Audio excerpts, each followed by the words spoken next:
Hello, viewers. I know what you're thinking. Oh, it's just Mr. G.I. Joe Man for Toy for President. Maybe, what's he gonna say this time? Or maybe you're thinking, oh man, it's just him again. Why don't I just go up and look up people setting lit matches on fire and creating plasma and blowing up their microwaves? But I've come to talk about a pressing matter. The youth. Something you may not know, but at an estimated guess, there's about 2 to 7 humans spawned every second of our planet, every day, every month, every year, every decade, every millennia, every eon, enough. My point is the youth. Now, as you may have noticed, the window of innocence is actually shrinking in kids. Or haven't you noticed? Now, all the things that children nowadays are exposed to, it's not surprising. From stubble little inappropriate things in cartoons to outrageously inappropriate things scattered all across the media for children to see. And then, of course, there's the uneducated and or violent parents shooting their mouths off as if they were ray guns in the middle of a Star Wars battle on Hoth. Yeah, you may just be thinking he's just obliviously cavorting through the forest of TV and cartoons and SpongeBob and Timmy Turner and Tom and Jerry. But they're not. You see, children look for outrageous things. Why you think they laugh every time you curse? And these uneducated people with children, they don't seem to notice what they're doing. Just the other day, I was heading to the bus. Alright, now I'm on a bus, and I see this loud couple, and they have 4 children. And one of these children mentions a show called El Tigre, The Chronicles of Manny Rivera. It's a show on Nickelodeon. Now, the parents start to have a loud discussion in the middle of the bus in public on whether this was the masculine or feminine way of saying it, and which El Tigre is the masculine way of saying it. So they start discussing everything from how they didn't learn in college and all of this and that. They were arguing so much, so loudly and rambunctiously, even my grandmother was about to say something, and the kids are right there just loving it. They was laughing as mommy and daddy is screaming, and when the child got too out of control from the excitement, the daddy started to squeeze his hand till he went, ow. Now what does this say to the child? You may just think this is nothing, just tough love. Well, it's not.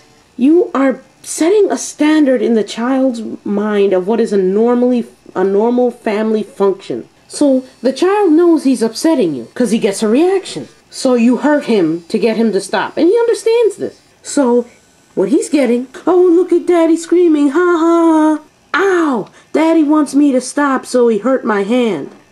So, what, right? Wrong. Now the child has this equation in his head. Problem plus pain equals result. So I want something, hurt people, I'll get it. Now, if there's any part of that sounds correct to you, there's something seriously wrong here. So not only is that corruptiveness heading into impeding the mind, the innocent young minds of the young children, as innocent as it gets around here, there's then the media. Now, if you also haven't noticed, what's acceptable, the standard of what's acceptable for little children to see has fallen over the last 40, 43, 45 years. And it has varied drastically. And when I say the standard has fallen, I'm not talking about a heavy man falls down a tall ladder onto the kitchen floor fall. I'm talking about Hulk Hogan competing for the Guinness World Book of Records for the most anvils placed on a human being on a boat and falling off into a large trench 7 miles beneath the ocean drop kind of fall. And that's bad.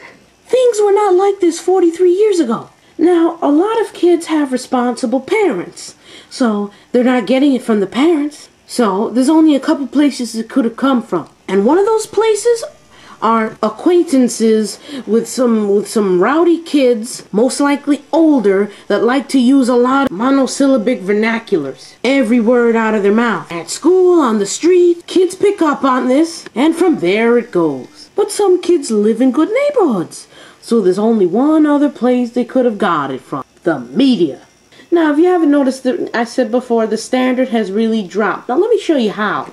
Now, you look at a 1940s cartoon, maybe Bugs Bunny, a little earlier Popeye, simple cartoons by Walt Disney. Flowers dancing, talking trees, a lot of fantasy. Good, right? But things started to get a little worse when Bugs Bunny came out and Popeye started to get a little violent. But still not that violent, right? Popeye and the Looney Tunes smacking each other with hammers, eating spinach, whacking each other, but for apparently good reasons. Now, there was violence, but it came with a good cause. So it gives the kids the impression that it's okay to be violent, but only when the situation demands for it. Only when it's necessary. Okay, right? But over the next 50 years, things changed. And stuff like the Looney Tunes all were forever changed because more modern producers and directors started making these things. So it started to get more stupid and vulgar. The cartoons' rear ends being shown, ripping pants off, exploding, bare bones, even more gratuitous cartoon violence. But still, this is okay.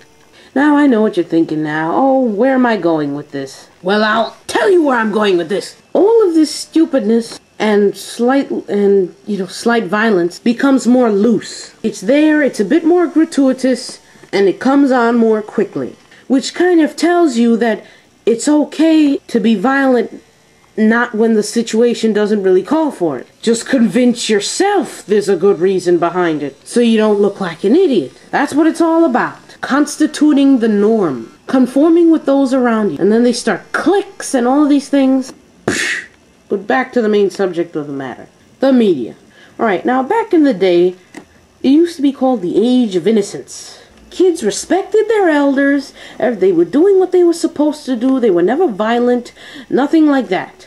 So what changed? I'll tell you what changed. The media. Now, let's talk about rated R to rated G. A rated G film has not changed. A rated G film is something that's acceptable to everybody. Now, PG is where stuff starts to get, a little like, what's going on here? Parental guidance. Seems a little okay, but watch your back. But what mentality does it take to actually subject kids to something that they would need supervision to see? Because apparently, as you may have noticed, parents are too stressed out and busy working to actually spend all their time making sure what their kids watch is proper. And the standard has gone down low enough. Old movies. Let's talk about that before I go on. In a romantic movie, whenever someone would kiss, however disgusting it may be, all you see would be their feet. The female's leg would go up, usually it would be the left one, and you assume they kiss. That was it. Then they actually started to show the kiss. Oh God, it has been forever burned into my retinas. And then nowadays, it's actually hard to find a romantic movie of any kind where things don't eventually end up in bed. With all kind of horrible tongue kissing and crap where they look like they're gonna try and eat each other. Jeez! And sometimes even go as far as showing what's going on in the bedroom. And seduction, everything is shown. But of course, scenes like this are usually only found in PG-13 movies. But still, the movie in 1943 with the woman just lifting her leg was a rated R movie in which children were not even permitted in the theater. You had to get a babysitter. But now people just don't care anymore. They actually just bring their kids into the rated R movies because they don't want to hire a babysitter. Well, who could do that anymore? But my point is, the standard has gone down. Every rate has gone down a notch. Except for G. I'm like, these parents just take their kids to whatever. I'm like, they're probably 7-year-olds who've seen American Pie. And if you haven't seen that movie, it's sick. It's like it doesn't matter what the rating is anymore. As long as there's really no blood, these kids just take their kids to see it. So now they have these images in their head. Now these PG-13 movies, where things usually end up in bed and they show everything, God have mercy, these kids get to watch it. Now in the theaters, they probably get to cover their eyes, but they hear the noises. Flesh jagging, the bed shaking, and the freaking orgasmic sounds. You make me sick. Really.